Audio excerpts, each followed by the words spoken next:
ప్రియమైన దేవుని బిడ్డలారా, యేసయ్య నామములో మీకు శుభములు కలుగును గాక. ఈరోజు వాక్యము మరి చిన్నపిల్లల గురించి చెప్పాలని నేను ఎంతో ఆశిస్తున్నాను. మరి తల్లిదండ్రులు మరి పెళ్లి చేసుకొని పిల్లలు కానీ కూడా పిల్లల్ని చాలా బాధిస్తున్నట్టుగా నాకు నాకు ఎన్నోసార్లు నేను చూశాను. అందుగురించి పిల్లల కొరకు నేను వాక్యం చెప్పాలని నేను ఎంతో ప్రేమపూర్వకంగా మిమ్మల్ని మరి బతిమాలుకొనుచున్నాను. కాబట్టి మరి ప్రభుగారు కూడా మరి మరి పిల్లల్ని ఎత్తుకొని ప్రార్థిస్తున్నట్టుగా పిల్లల్ని దీవించినట్టుగా వాడుతుంది. కాబట్టి మరి నేను పిల్లల కొరకు నేను వాక్యం చెప్పాలని నేను ఎంతో కోరుకుంటాను. కాబట్టి చిన్న ప్రార్థించుకొని మరి వాక్యంలోకి వెళ్ళిపోతాం. పరిశుద్ధుడా, దయగల దేవా, కృపగల ప్రభా, నా తండ్రి దయా, నీకే వేలాది విశ్వాసం చెల్లిస్తావునైనా. నువ్వేమైనా దేవుడో, ప్రభుడో, రక్షకుడో, కృపామయుడో, నీతిమంతుడో, పరిశుద్ధుడో, దయగల దేవుడో. కాబట్టి ప్రభా తండ్రి దయా, మరి నేను ఈ చిన్న పిల్లల గురించి నేను వాక్యం చెప్తున్నాను. కాబట్టి నా వాక్యము మరి తల్లిదండ్రులున్న మరి బిడ్డలకు మరి ఈ వాక్యం విని గ్రహించి మరి పిల్లల్ని దండించకూడదు. ఏమన్నా పిల్లల్ని కొట్టాలనుకుంటే మరి చెంప మీద చిన్నగా కొట్టాలి, మరి చిన్న బరిగతో కొట్టాలి. కానీ వాళ్ళని మరి విచ్చలవిడిగా కొట్టకూడదు. వాళ్ళ చిన్న శరీరంగా పడి మళ్ళీ తిరిగి వాళ్ళు కొట్టరు. కాబట్టి ఎన్నోసార్లు చూసిన తల్లి కొడుతుంటే మళ్ళీ వాళ్ళు అంత దూరం ఉరికి మళ్ళీ వచ్చి మళ్ళీ తల్లి ఒడిల్నే పడేటట్టుగా ఎన్నోసార్లు చూసిన. కాబట్టి మరి పిల్లల్ని బాధించొద్దని నేను ఈ చిన్న వాక్యం చెప్తాను. కాబట్టి మరి ఈ వాక్యం అందరూ కూడా మరి తల్లిదండ్రులు ఉన్న బిడ్డలు అందరూ కూడా విని మరి దేవుని వాక్యం అనుసరించమని మా ప్రభువు మా దేవుడైన యేసయ్య నామములో ప్రార్థన చేసుకుంటున్నాను తండ్రి. ఆమేన్. ప్రియమైన దేవుని బిడ్డలారా, మరి యేసయ్య నామములో మీకు శుభములు కలుగును గాక. మరి ఈరోజు వాక్యము మరి పిల్లల కొరకు నేను చెప్పాలని నేను ఎంతో ఆశపడుతున్నాను.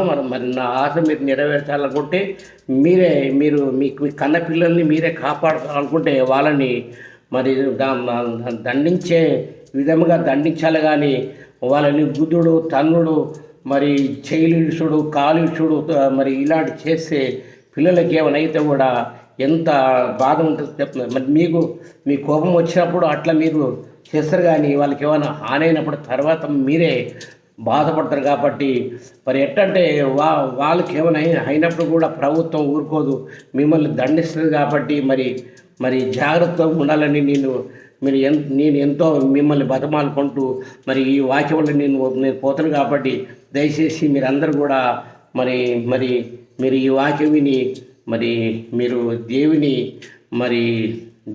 దీవెన పొందాలని నేను కోరుకుంటున్నాను. అయితే ఇక్కడ వాక్యం ఎట్లుందంటే మత్తయి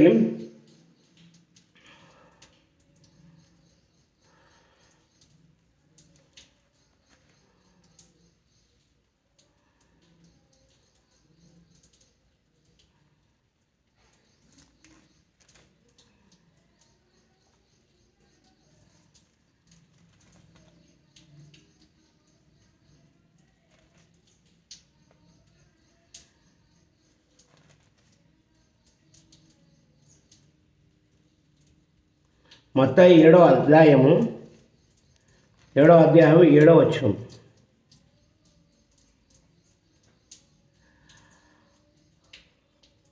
అడుగుడి మీకు ఇవ్వబడును, ఎదుగుడి మీకు దొరుకును, తట్టుడి మీకు తీయబడును. అడుగు ప్రతివాడును పొందును, వెదుగువానికి దొరుకును, తట్టువానికి తీయబడును. మీలో ఏ మనుషునికైనానో తన కుమారుడు తాను రొట్టెను అడిగిన వెడల వానికి రాతి నిచ్చునా, చేపను అడిగిన వెడల పామునిచ్చునా? మీరు చెడ్డవారై ఉండి మీ పిల్లలకు మంచి ఈవుల నెరిగి ఉండగా పరలోకమందున మీ తండ్రి తాను అడుగువారికి అంతకంటే ఎంతో నిశ్చయముగా మంచి ఈవులనిచ్చును. కావున మనుషులు మీకు ఏమి చేయవలనని మీరు కోరుదురో అలాగనే మీరును వారికి చేయుడి. చూసినావా ఇక్కడ మరి వాక్యం ఎట్లుందంటే మరి అడిగితే దేవుడు ఇస్తాడంట, మరి ఎదుగుతే దొరుకుతాడంట, తట్టుతో తీస్తాడంట ఇక్కడ వాక్యం కనబడుతుంది. అలాగనే ఇక్కడ మరి మరి ఇక్కడ మరి వాక్యం ఉందంటే మీలో ఈ మనుషుడైన తన కుమారుడు తాను రొట్టెను అడిగిన వెడలా వానికి రాతినిచ్చునా. కుమారుడు అంటే నీ కణ కుమారుడు కాబట్టి రొట్టె అయినప్పుడు బండ ఏమైతుందంటే బండ రొట్టె కాదు కాబట్టి బండ ఇస్తారా అని ఇక్కడ వాక్యం పడుతుంది. మరి ఇంకొకటి ఏమనంటే చేపను అడిగిన వెడల పావునిచ్చున. చేప అయితే మనం తినవచ్చు. మరి ప్రభుగారు మరి 12 మంది శిష్యులతో ఉన్నప్పుడు మరి గలిలయ సముద్రంలో చేపలు అనేకమైన చేపలు పెట్టినప్పుడు ఆ చేపలు వాళ్ళందరూ కూడా పంచిచ్చినట్టుగా కనబడుతుంది. మరి తండ్రి మరి చేపను అడిగితే మరి కన్న తండ్రి పావునిస్తాడు, ఆ పావుని ఇస్తే కరుస్తుంది కాబట్టి మరి అలాంటి వాక్యం ఇక్కడ కనబడుతుంది. అందుగురించి ప్రేమ అంటే పిల్లలని ప్రేమతో చూసుకోవాలని నేను ఎంతో ఆశిస్తున్నాను. ఇక్కడ మరి ఇంకా కింద వాక్యం వస్తే ఏముందంటే మీరు చెడ్డవారై ఉండి మీ పిల్లలకు మంచి ఈవులు నీయనెరిగి ఉండగా పరలోకమందున మీ తండ్రి తాను వారికి అంతకంటే ఎంతో నిక్షేమగా మంచి ఈవులు నిచ్చును. కావున మనుషులు మీకు ఏమి చేయవలనని మీరు కోరుదురో అలాగనే మీరును వారికి చేయుడి అని ఇక్కడ మంచిగా మన వాక్యము ఎవరికి చెప్తుంది. ప్రియమైన దేవుని బిడ్డలారా, ఎట్టంటే పిల్లలకు మనం పెళ్లి చేసుకుంటాము. అందుగురించే వివాహం అన్నిటికంటే ఘనమైన ఉన్నది. మరి వివాహం చేసుకున్నప్పుడు మీరు భార్యాభర్తలు మరి పిల్లలు మీరు కన్నప్పుడు మీరు ఏం చేయాలంటే వాళ్ళని మంచి బుద్ధులు చెప్పాలి. కానీ మరి వాళ్ళు చిన్నపిల్లలు కాబట్టి కోతి బుద్ధులు ఉంటాయి కాబట్టి వాళ్ళని దండించే ప్రకారం దండించాలి. ఒక చెంప మీద చిన్న కొట్టాలి, లేకపోతే సన్న బరగతోడన్నా చేతి మీద కొడితే వాళ్ళకి సుర్రు అని కూడా వాళ్ళు ఏం చేస్తారంటే వాళ్ళు మారిపోతారు. మా నాన్న కొడతాడా అని కూడా వాళ్ళు భయపడతారు.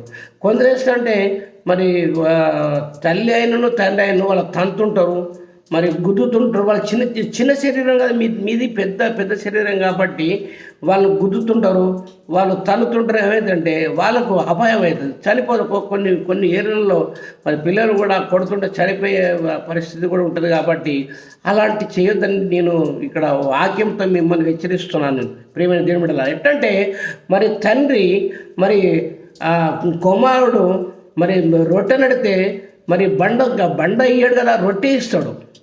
మరి కుమారుడు మరి చేప నడితే మరి తండ్రి పామియోడు చేప ఇస్తాడు. కాబట్టి మరి అట్లా మీరు ఉండాలని ఇక్కడ మరి వాక్యముల గురించి చెప్తుంది. ప్రియమైన దేవుని బిడ్డలారా, అలాగే చూస్తుంటే మరి యేసు ప్రభు గారు కూడా మరి పిల్లల్ని దీవించినట్టుగా కనబడుతుంది. మార్కు 10వ అధ్యాయము 13వ వచనం. తమ చిన్న బిడ్డలను ముట్టవలనని కొందరు ఆయన యొద్దకు వారిని తీసుకొని వచ్చిరి. అయితే శిష్యులు వారిని తీసుకొని వచ్చిన వారిని గద్దించిరి. యేసు అది చూసి కోపపడి, చిన్న బిడ్డలను నా యొద్దకు రానియుడి, వారిని ఆటంకపరచవద్దు, దేవుని రాజ్యం ఇలాంటి వారిదే. చిన్న బిడ్డల వలె దేవుని రాజ్యము అంగీకరింపని వాడు అందులో ఎంత మాత్రమును ప్రవేశింపడని మీతో నిశ్చయముగా చెప్తున్నానని చెప్పి ఆ బిడ్డలను ఎత్తి కౌలించుకొని వారి మీద చేతులుంచి ఆశీర్వదించారని ఇక్కడ వాక్యం పడుతుంది. శ్రీనవా, మరి శిష్యులు ఏం చేస్తారంటే మరి తల్లిదండ్రులు ఏం చేస్తారంటే యేసు ప్రభు దగ్గరికి ఆ పిల్లల్ని తీసుకొచ్చి వాళ్ళ పిల్లల మీద ప్రార్థన చేయాలని తల్లిదండ్రులు ఆశ కాబట్టి తీసుకొస్తుంటే తన 12 మంది శిష్యులు ఏం చేస్తారంటే యేసు ప్రభు దగ్గరికి రాకుండా వాళ్ళని గద్దిస్తే, అలా మీరు గద్దించకండి, మరి ఇలాంటి పిల్లల్ని మీరు గద్దించకూడదు, ఇలాంటి ఈ పిల్లలే దేవుని రాజ్యం అని చెప్పి మరి ప్రభుగారే ఆ పిల్లల్ని ఎత్తుకొని మరి ఎత్తుకొని మరి ఆశీర్వదించినట్టుగా ఉంటుంది ప్రియమైన దేవుని బిడ్డల. ఎట్లంటే పిల్లలు మనకు వంశోధారకులు అవుతారు. వాళ్ళు మరి ముందు ముందు భవిష్యత్తులో వాళ్ళు ఏం చేస్తారంటే వాళ్ళు తల్లిదండ్రులు బుద్ధి చెప్పాలి, కానీ వాళ్ళకు మంచిగా మరి దేవుని విషయంలో వాళ్ళకు వాక్యానుసారంగా నడిపించాలి. కానీ వాళ్ళని లోకానుసారంగా నడిపిస్తే ఏంటంటే మరి లోకం బుద్ధులు వస్తాయి. మరి లోకంలో ఉన్నది ఏమనంటే మరి మరి 1 యోహాను 2వ అధ్యాయము 15-16 వచ్చింది. ఏమందంటే శరీరాశ, నేత్రాశ, జీవోటమం ఉంది కాబట్టి మరి అలాంటి లోకాశలో పడిపోకుండా పిల్లలు ఏం చేయాలంటే మరి పొద్దున లేచిందంటే వాళ్ళకు ప్రార్థన నేర్పాలి, వాళ్ళకు బైబిల్ వాక్యం నేర్పాలి. తల్లి మరి ఇంటికి ఆమె ఉపాధ్యాయురాలుగా ఉండాలి. మరి తండ్రి కూడా మరి ఆయనకు వీలైనప్పుడు కూడా ఆయన కూడా చెప్పాలి. కానీ తండ్రికి వీలు కాదు. ఎట్టంటే ఆయన మరి బరువు బాధ్యత ఉంటుంది కాబట్టి బయట తిరిగి సంపాదిస్తాడు కాబట్టి మరి ఆయన ఉద్యోగం ఉంటే ఉద్యోగం దగ్గర పోతాడు. తల్లి ఏం చేస్తాడంటే ఇంటికాడ మరి స్కూల్ పంపించినప్పుడు స్కూల్ 4 గంటలకు 5 గంటలకు తీసిపెట్టినప్పుడు ఇంటికి వచ్చేటప్పుడు పిల్లలందరినీ కూర్చోబెట్టి మరి వాళ్ళకు మరి దేవుని విషయంలో ముందు చెప్పాలి, ప్రార్థన చేయాలి. వాళ్ళ మీద ప్రార్థన చేసి మరి వాళ్ళు చదువుకున్న మరి పాఠాల గురించి మరి చదువుకోబిట్టని చెప్పి వాళ్ళని ఒక రూములో పెట్టి వాళ్ళని మంచిగా శ్రద్ధగా వాళ్ళని చూసుకోవాలని నేను ఎంతో ఆశిస్తున్నాను. ఆ ప్రియమైన దేవుడు ఎట్టంటే మరి యేసు ప్రభు గారు కూడా మరి పిల్లల్ని మరి ఎత్తుకొని దీవించినట్టుగా కాబట్టి ప్రియమైన దేవుని బిడ్డలారా. మరి అలా చూస్తుంటే ఈ పిల్లలు ఎక్కడి నుంచి వచ్చారంటే మరి ఒక్కసారి చూద్దాం. కీర్తన 128.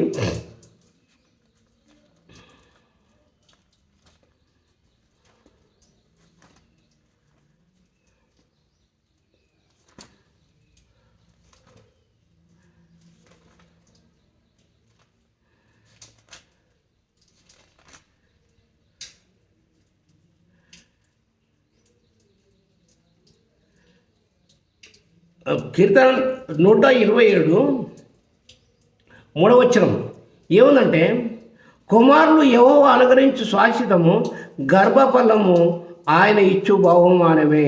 చూసినవా, మరి కుమారులు యెహోవా ఇచ్చే బహుమానం. ఇక్కడ కుమారులను ప్రత్యేకం ఉంది, కానీ కుమారులైనను కూతుర్లైనను యెహోవా ఇచ్చే బహుమానం కాబట్టి అంటే ఇక్కడ బహుమానంగా దేవుడు ఇస్తాడు, కానీ మీకు సొంతంగా రారు. నువ్వు భార్య భర్తలు వివాహం చేసుకుంటారు కాబట్టి వాళ్ళకు మరి దేవుడు సంతానం దయచేస్తాడు కాబట్టి మరి యెహోవా ఇక్కడ ఏమన్నంటే కుమారులు యెహోవా అనుగ్రహించు శాశ్వతం అంటే అదొక మరి ఆస్తి. పిల్లలే ఒక ఆస్తి, పిల్లల ఆస్తి కాబట్టి మరి దేవుడు ఆ పిల్లల్ని మరి తల్లిదండ్రులకు ఇస్తున్నట్టు కనబడుతుంది. ఎట్టంటే వాళ్ళు యవ్వన కాలంలో వాళ్ళు పిల్లలు సంపాదించాలి, యవ్వన కాలంలోనే వాళ్ళు ఆస్తి సంపాదించాలి కాబట్టి మరి ఈ పిల్లలే మరి తల్లిదండ్రులకు ఆస్తులు కాబట్టి ఇక్కడ ప్రత్యేకంగా మనకు వాక్యం ఎట్లా ఇస్తుందంటే కుమారులు యెహోవా అనుగ్రహించు శాశ్వతము, గర్భఫలము ఆయన ఇచ్చు బహుమానమే. యవ్వన కాలమందు పుట్టిన కుమారులు బలవంతుని చేతిలో బాణం వంటి వారని ఇక్కడ కనబడుతుంది ప్రియమైన దేవుని బిడ్డల. మరి యవ్వన కాలంలో పిల్లలు పుడతారు, కానీ ముసలితనంలో కొందరు పుడతారు. అబ్రాహం కూడా ముసలితనంలో కూడా పుట్టారు. అంటే యవ్వన కాలంలో పుట్టిన వాళ్ళు బాణం లాంటి వారని ఇక్కడ మరి వాక్యం కనబడుతుంది. ఎట్లంటే మనము మరి వాక్యం రీతి చూస్తే మరి దేవుడిచ్చే బహుమానాన్ని, మన దేవుడిచ్చిన పిల్లల్ని మనం బాధించకూడదు, వాళ్ళని కొట్టకూడదు, వాళ్ళు ఇబ్బంది పెట్టకూడదు, వాళ్ళని గుద్దకూడదు, తన్నకూడదు.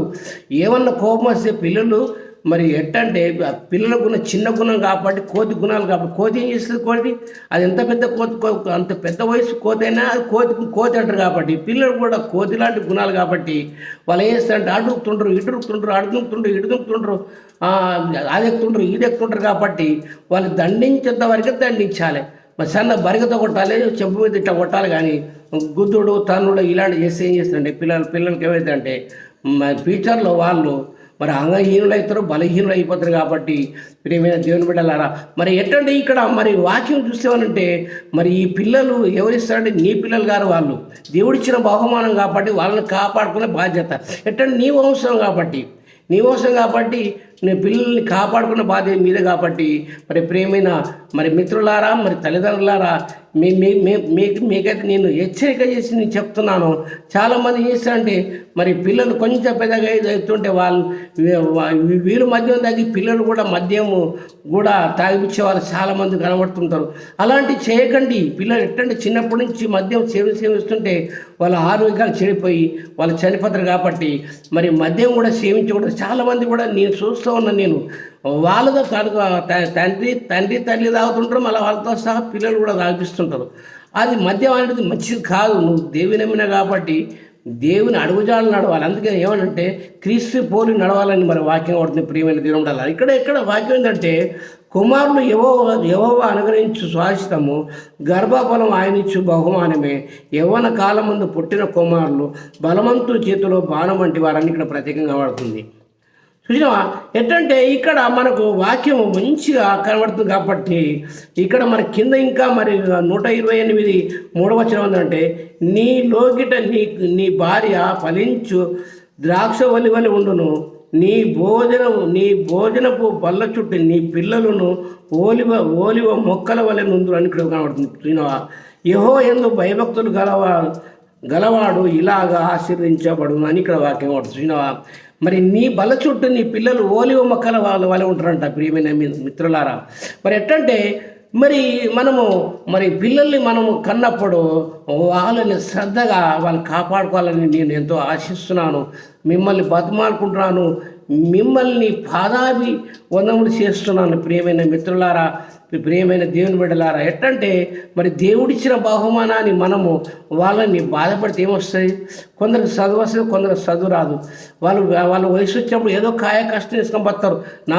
నేను ఇంతగా నాకు డబ్బులు పెట్టి చదివించిన కదా నువ్వు ఎందుకు పోయాలని చెప్పి అట్లా పిల్లలు బాధిస్తే కొందరు ట్రైన్ల కింద పడి, కొందరు ఊరు పెట్టుకొని చచ్చుడు, కొందరు ఎన్నో విధాలు, కొందరు సూసైడ్ చేసుకొని చచ్చిపోడు, ఇలాంటి చాలా కనబడుతుంటాయి. కాబట్టి వాళ్ళు ఒకవేళ 10th అయినా ఇంటర్మీడియట్ అయినా డిగ్రీలు అయినా ఫెయిల్ అయినప్పుడు దగ్గర తీసుకొని బిడ్డలారా, మరి మాకైతే జాబ్ లేదు కదా, ఏదో నేను ఇచ్చిన ఆశతో మీకు ఇంత బీని చేసుకొని బతకని చెప్పి ధైర్యం చెప్పాలి. కానీ అరే ఆ పక్కోడు ప్యాస్ చేయండి, వాడు జాబ్ వచ్చింది, నువ్వేం చేసావు, ఇంత ఖర్చు పెట్టిన వాళ్ళకి గర్తిస్తాయి. వాళ్ళు చేస్తారంటే సూసైడ్ చేసుకొని వాళ్ళు ఏం చేశారంటే వాళ్ళు చనిపోతారు. చనిపోయినప్పుడు నువ్వు ఒక కొడుకునో బిడ్డను కోల్పోయినట్టు ఉంటుంది.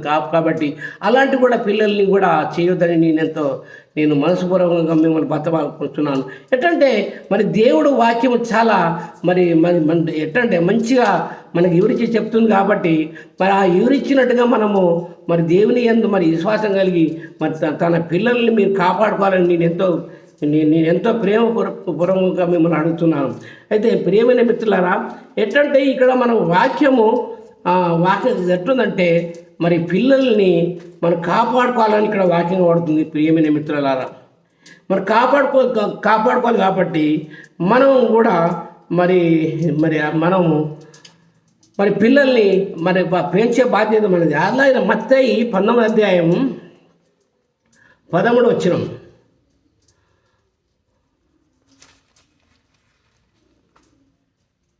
మత్తయి 19వ అధ్యాయము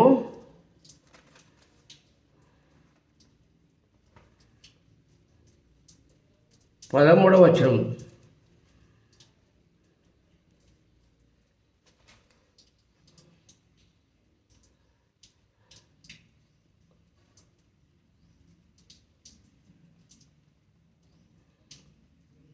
మత్తయి 19వ అధ్యాయము 13వ వచనం. అప్పుడు ఆయన వారి మీద చేతులుంచి ప్రార్థన చేయవలనని కొందరు చిన్నపిల్లలను ఆయన యొద్దకు తీసుకొని వచ్చిరి. ఆయన శిష్యులు తీసుకొని వచ్చిన వారిని గద్దింపగా యేసు చిన్నపిల్లలను పరచగా వారిని నా యుద్ధకు రానీయుడి, పరలోక రాజ్యం ఇలాంటి వారిదని వారితో చెప్పి వారి మీద చేతులుంచి అక్కడ నుంచి లేచిపోయానని కనబడుతుంది. మరి ఇక్కడ కూడా మరి సేమ్ మరి మార్కులు అట్లే ఉన్నది. ఇక్కడ మత్తయిలు కూడా అట్లే ఉన్నది. మరి ఎట్టంటే మరి యేసుప్రభు గారు ఎట్టంటే తన శిష్యుని ఇక్కడ గద్దిస్తున్నాడు కాబట్టి చూసినావా, మత్తయి 19వ అధ్యాయము 13 ఏముందంటే, అప్పుడు ఆయన వారి మీద చేతులుంచి ప్రార్థన చేయవలనని కొందరు చిన్నపిల్లలను ఆయన యుద్ధకొని తీసుకొని వచ్చి ఎట్ట తల్లిదండ్రులు మరి యేసుప్రభు ప్రార్థన చేయాలని తల్లిదండ్రులు తీసుకొస్తే ఇక్కడ మరి శిశువులు గద్దిస్తున్నట్టుగా పడుతుంది చూడండి. అప్పుడు ఆయన వారి మీద చేతు నుంచి ప్రార్థన చేయవలనని కొందరు చిన్నపిల్లలను ఆయన యుద్ధకు తీసుకొని వచ్చిరి. ఆయన శిశువులు తీసుకొని వచ్చిన వారిని గద్దింపగా యేసు చిన్నపిల్లలను ఆటంకపరచక వారిని నా యుద్ధకు రానియుడి, పరలోక రాజ్యము ఇలాంటి వారిదని వారితో చెప్పి వారి మీద చేతులుంచి అక్కడ నుంచి లేచిపోయినని ఇక్కడ వాక్యం అవుతుంది. ప్రేమ అట్లే మనం చూస్తే మరి మార్కులు కూడా మార్కు 10వ అధ్యాయం కూడా అట్లనే ఉంది అక్కడ వాక్యం. మరి ప్రేమ దేవుడు ఎట్టంటే మరి దేవుడే తన పిల్లల్ని మరి ఇతర పిల్లల్ని దేవుడే మరి ప్రేమించడం కనబడుతుంది. మరి శిష్యులు కూడా గద్దిస్తూ కూడా ఇలాంటి వాళ్ళదే దేవుని రాజ్యం అని అక్కడ వాక్యం అవుతుంది. ప్రియమైన దేవుడు వెళ్ళారా ఎట్టంటే పిల్లలు మరి దేవుడే ప్రేమిస్తున్నప్పుడు మన కన్న పిల్లలు మనం కూడా ప్రేమించాలి కదా. అందుగురించే మరి ఇలాంటి వాళ్ళదే దేవుని రాజ్యం అని అన్నాను. పిల్లల్ని మనం ఎప్పుడైనా ఆటంగా పరచకూడదు, వాళ్ళని ప్రేమియాలి, వాళ్ళని ఎత్తుకోవాలి, వాళ్ళని ముద్దియాలి, వాళ్ళకి కొనియాలి, ఎన్నో విధాల వాళ్ళకి సౌకర్యాలు చేయాలి. మరి అట చేస్తేనే ఆ పిల్లలు ఆ ఫ్యూచర్లో వాళ్ళు కూడా మీ వంశవాళ్ళు అవుతారు. అండ్ మీ చిన్నప్పుడు మీ పిల్లలు పిల్లలు కాబట్టి మీరు పెడతారు. మీరు ముసలితనంలో వాళ్ళు పడుదల అయినప్పుడు మీరు పిల్లలుగా మీరు మీకు ఏ పని మీకు చేసేంత శక్తి ఉంటుంది కాబట్టి మరి నీ పిల్లలకే మీరు పిల్లలై ఉంటారు కాబట్టి వాళ్ళు మిమ్మల్ని మంచిగా చూసుకుంటారు.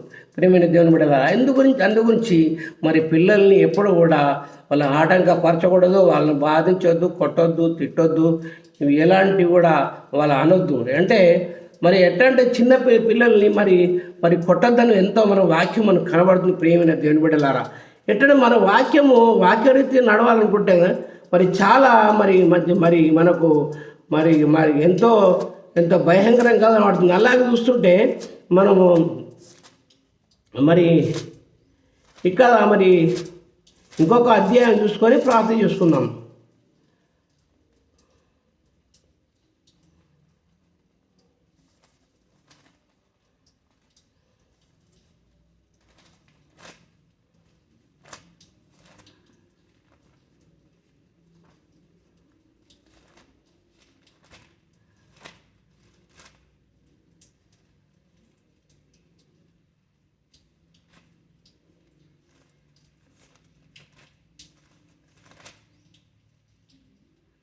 ఇక్కడ మనము ఎఫెసీ 6వ అధ్యాయం చూద్దాము.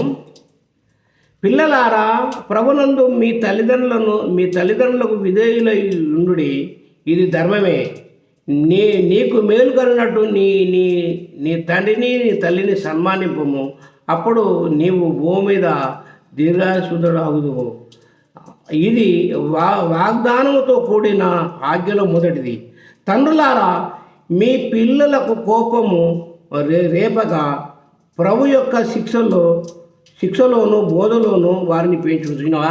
మరి ఇక్కడ తండ్రులకి ప్రత్యేక చెప్పుడు. ఇక్కడ ఏమంటే, తండ్రులారా మీ పిల్లలకు కోపము రేపక ప్రభు యొక్క శిక్షలోను బోధలోను వారిని పెంచడానికి ఇక్కడ కనబడుతుంది. అంటే మనం ఎట్టంటే ఇక్కడ మనము వాక్యరీతిగా మరి ప్రభు బోధలో మనం వాళ్ళకు మన పెంచాలి వాళ్ళని. అందుగురించి ఇచ్చిన ప్రార్థించుకొని ముగించుకున్నాం. పరిశుద్ధ హృదయ దేవా, కృపగల ప్రభావ తండ్రి, మరి చిన్నపిల్లలు ఎంతో బాధించే తల్లిదండ్రులు కనబడుతుంది కాబట్టి వాళ్ళ గురించి నేను చెప్పిన కాబట్టి మరి ఈ వాక్యం విన్న తల్లిదండ్రులకు అందరూ కూడా మనసు మార్చి పిల్లలు దగ్గర తీసుకొని వాళ్ళని మంచిగా సంతోషంగా పెంచేటట్టుగా సాయం నేర్చుకుంటాను. నువ్వే దేవుడు కాబట్టి నేను నమ్మకం జీవిస్తాను కాబట్టి మరి యువకాలు వచ్చిన ప్రార్థన ఆలకించమని మా ప్రభు మా దేవుడైన యేసు నామములో ప్రార్థించి చేరుకుంటున్నాను తండ్రి. ఆమేన్.